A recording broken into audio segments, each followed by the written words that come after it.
Hello, Garry families. Welcome to this week's episode of the Garry 5, where we bring our Garry home to your home. This week we've got a lot to cover, so I'm going to throw it right over to Dr. Watson to talk about growth notebooks. Dr. Watson, take it away. Thanks, Debney.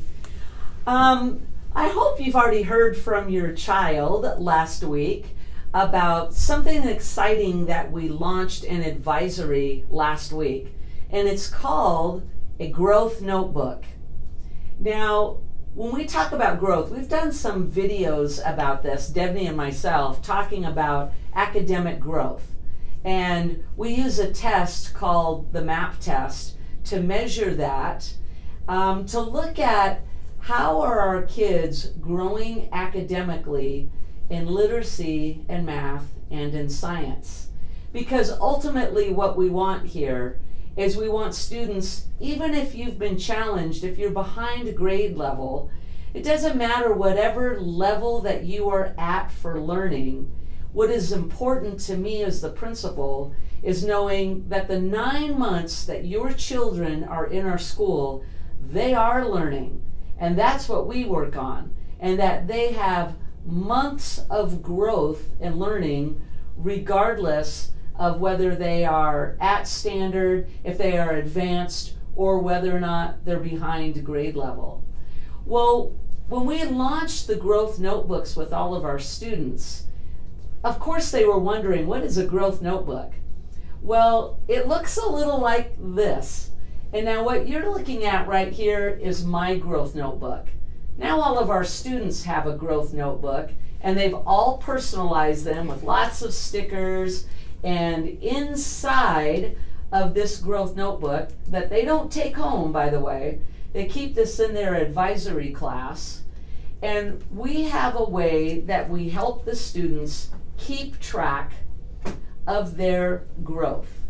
And there are charts that are in there that we give kids their scores, and we say, here you're at literacy, here's your score for literacy, where do you project you're going to be in the next couple of months? And then work hard in your classes, and then let's take the MAP test in December, and let's see how much you've grown. And that bar usually always goes up for kids if they're in classes and they have good attendance and they're doing their work. Logically, growth, learning in their brain is going to happen.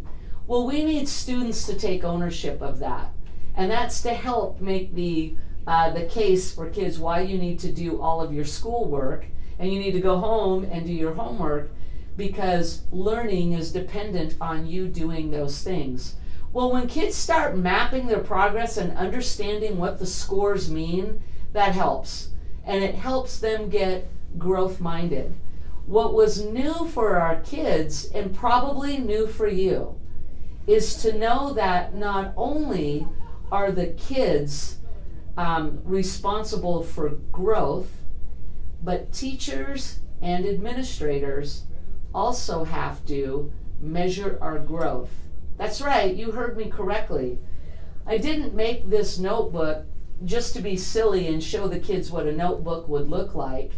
I shared with the kids that I have a boss, that I have to, by state law, write goals to show that our kids at Garry are growing in their learning, and I have to map that data, and I have to show what are the strategic moves I'm doing as a leader to try to get the kids to improve.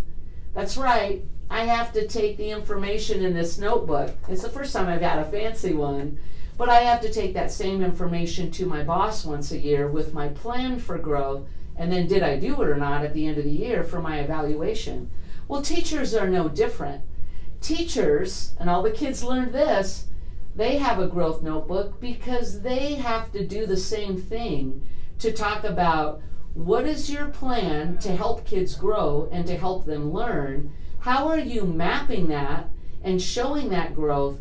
Because you and your evaluation system have to show that to me as the principal or an assistant principal as part of their evaluation at the end of the year. So there's going to be a lot more to come on this year, because this is our big news in regard to what we're focused on here at Garry Middle School. And with that in mind, just a reminder that our first quarter is finished November 5th.